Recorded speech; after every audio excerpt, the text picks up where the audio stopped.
Padan muka. Itulah. Bila sudah menang, lari. Sekarang ambil engkau kena saman kali.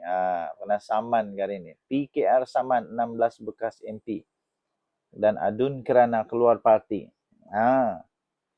Parti Keadilan Rakyat PKR disahkan telah membayarkan saman terhadap 16 bekas ahli parlimen dan ahli Dewan Undangan Negeri adun dalam menuntut ganti rugi 10 juta ringgit Malaysia. Mana kau nak cari, je? Mana kau mau cari 10 juta ini? Ini bukan semua orang tahu. Setiap seorang. Ini bukan jumlah terkumpul. Tapi setiap orang daripada mereka, setiap seorang daripada mereka akan dituntut 10 juta ringgit. Selepas mereka meninggalkan parti itu 2 tahun selepas memenangi pilihan raya umum ke-14, PRU14 pada 2018 yang lalu. Saman atas dakwaan melanggar syarat bond difailkan oleh Setiausaha Agung PKR sendiri, Datuk Dr. Fuzia Saleh, bagi pihak parti, plaintiff dan 2 tindakan berasingan melalui firma guaman Tetuan Mercers Nav & Co. di Mahkamah Tinggi Kuala Lumpur masing-masing pada 19 dan 27 Februari yang lepas. Parti itu menamakan bekas ahli parlimen dan adun PKR Barubian, Datuk Kamarudin Jaafar, Datuk Mansur Osman, Datuk Muhammad Rashid Hasnon, Datuk Saifuddin Abdullah dan Datuk R. Santara Kumar sebagai defendant.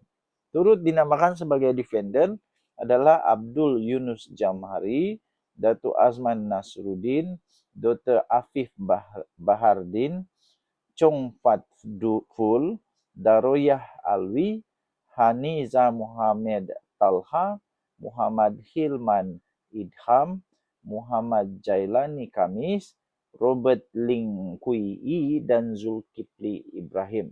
Dalam saman itu, PKR mendakwa bahawa di bawah klausa operatif bond, setiap defendant bersetuju untuk membayar kepada parti 10 juta dalam tempoh 7 hari selepas berlakunya mana-mana peristiwa, termasuk defendant meletakkan jawatan daripada parti, menyertai parti lain atau menjadi wakil rakyat bebas. Plaintiff mendakwa telah melantik setiap defendant sebagai calonnya untuk bertanding dalam PRU14 dan berjaya meraih beberapa kerusi parlimen dan DUN. Seterusnya membentuk kerajaan persekutuan serta beberapa kerajaan negeri. Bagaimanapun, pada 24 Februari tahun 2020, setiap defendant telah berhenti menjadi ahli parti selepas dipilih di bawah panji-panji parti. Mereka juga menzahirkan sokongan kepada gabungan politik selain daripada PKR.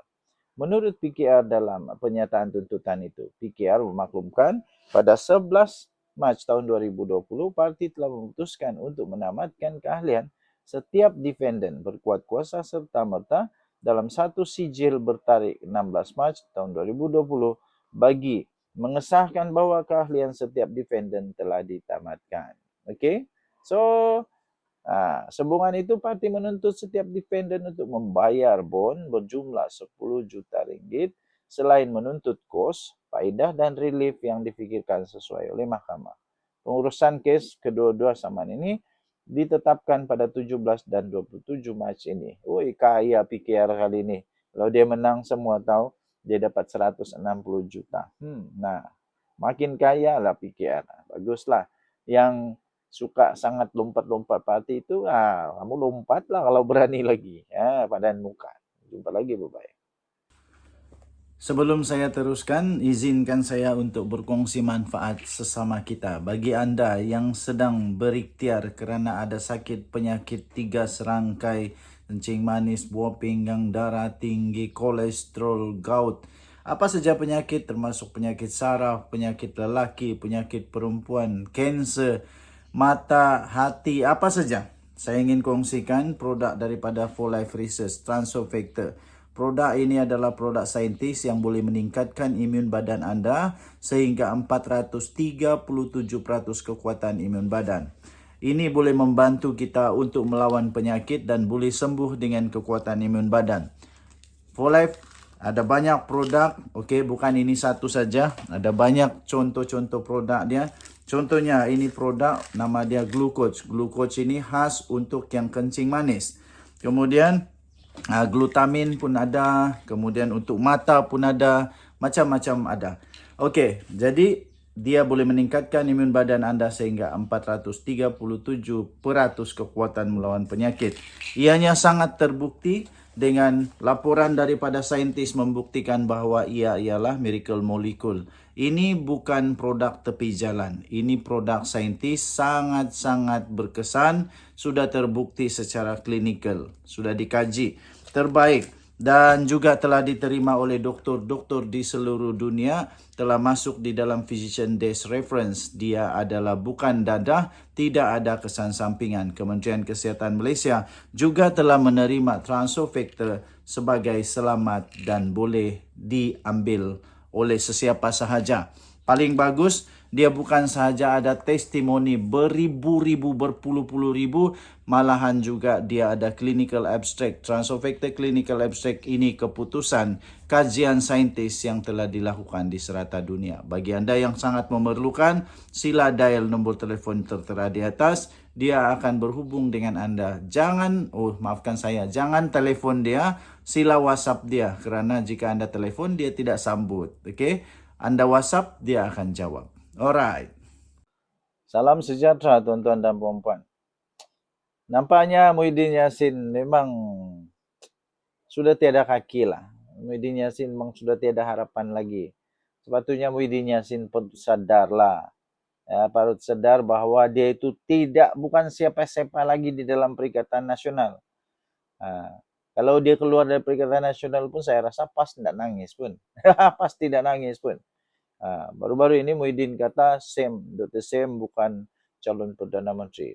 Sekali ini Dr. Sem membalas, Muhyiddin pun bukan calon Perdana Menteri. Jangan nak perasan. Jangan nak perasan. Muhyiddin bukan calon Perdana Menteri, kata Dr. Sem pada 5 Mac tahun 2026. Yang pasti Tan Sri Muhyiddin Yassin, Presiden Bersatu, Tan Sri Muhyiddin Yassin juga bukan lagi calon Perdana Menteri. Jadi Muhyiddin sudah tidak ada harapan lagi untuk selamat menjadi ketua Malaysia, ketua negara Malaysia dalam pentadbiran.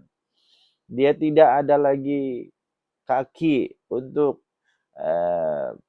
dicalonkan sebagai Perdana Menteri yang seterusnya. Jadi jangan nak perasan lah. Jangan nak perasan. Saya fikir Muhyiddin dalam masalah besar. Kalau dia tidak jadi Perdana Menteri, masalah besar. Banyak masalah yang akan menunggu Muhyiddin. Demikian kenyataan balas Pengerusi Perikatan Nasional PN Datuk Seri Dr. Ahmad Samsuri Mokhtar yang membidas Muhyiddin berhubung isu calon Perdana Menteri gabungan itu. Ahmad Samsuri yang juga Menteri Besar Terengganu sekarang ini menegaskan, beliau mengeluarkan kenyataan itu selepas beliau menerima pelbagai pertanyaan berhubung perkara berkenaan. Beliau berkata, saya terima banyaklah pertanyaan daripada wartawan mengenai kenyataan Muhyiddin yang kononnya Dr. Sem adalah pengurusi PN, bukan calon PM. Dia pengurusi Perikatan Nasional, tapi bukan calon Perdana Menteri, kata Muhyiddin Yassin. Jadi, kemudian Dr. Sem kata, siapapun calon, keutamaan kita sekarang adalah memperkukuhkan Perikatan Nasional dan memantapkan muafakat seluruh negara demi menghadapi pilihan raya dengan lebih bersedia, katanya dalam kenyataan hari ini. Pada semalam, Muhyiddin menyifatkan pelantikan Ahmad Samsuri yang juga ahli Parlimen Kemaman dan ahli Dewan Undangan Negeri Adun Ru Rendang sebagai pengerusi Perikatan Nasional bukan bermaksud beliau adalah calon Perdana Menteri bagi gabungan berkenaan. Ahli Parlimen Pago itu dipetik berkata, soal mengenai calon Perdana Menteri tidak pernah dibincangkan dan pelantikan Ahmad Samsuri sebagai pengerusi Perikatan Nasional dibuat selepas PAS bertegas mahukannya. Bekas Perdana Menteri itu berkata, Majlis Tertinggi PN akur dan melihat keputusan terbabit mungkin kerana ingin memberi ruang dan peluang kepada pemimpin serta tokoh muda. Dia kata, saya baca banyak perbincangan, debat pro kontra, boleh tak boleh, layak tak layak. Ini adalah lantikan sebagai pengerusi Perikatan Nasional, bukan calon Perdana Menteri, kata Muhyiddin Yassin. Ini Tuan Ibrahim, dia kata, Timbalan Presiden PAS Datuk Seri Tuan Ibrahim Tuan Man ada sebutkan, saya quote dia kata, ini untuk pengurus CPN yang menguruskan parti, tetapi jika ingin naik satu langkah lebih tinggi untuk menjadi calon jawatan Perdana Menteri, ia adalah perkara lain dan tidak dibincangkan lagi. Kenapa Muhyiddin Yassin risau sangat kalau bukan dia yang jadi Perdana Menteri? Coba tuan-tuan dan puan-puan komenkan kenapa agak-agaknya Muhyiddin Yassin risau kalau bukan dia yang jadi Perdana Menteri. Adakah yang dia sedang takut? Kita tidak tahu. Kita tunggu sejarah. Bye-bye. Terima kasih tuan-tuan dan puan-puan kerana sudah menamatkan video ini dengan baik sekali. Saya ingin kongsikan beberapa buah buku yang sangat menarik. Ini saya sisipkan. Yang pertama, Muslihat Mahathir. Sekiranya Anda berminat untuk melihat bagaimana Muslihat Mahathir yang dituliskan di dalam buku ini, Anda boleh baca ini untuk menambahkan pengetahuan Anda, untuk Anda tahu siapa Mahathir yang sebenarnya. Buku ini sangat luar biasa. Ketika saya membaca, saya terkejut. Wow! Dan saya semakin berilmu. Kedua, buku yang kedua yang saya ingin kongsikan pada Anda ialah Pemikiran Tun Mahathir. Ini ditulis oleh seorang pakar yang sangat-sangat luar biasa, merungkai. Dia kasih pecah semua pemikiran Tun Mahathir. Ini bukunya yang sangat luar biasa. Sekiranya Anda mau tahu macam mana Mahathir punya cara berpikir, ini dia. Dan yang ketiga, buku yang saya ingin kongsikan bagi Anda ialah tajuk dia Paradise Lost Mahathir. Okey. Ini dia beritahu bagaimana paradise itu surga yang diwar-warkan di Malaysia nampaknya sudah hilang menurut Mahathir. Ada buku ni, kalau anda berminat untuk beli, tekan, ada di Shopee. Okey, saya bagi link dia. Alright.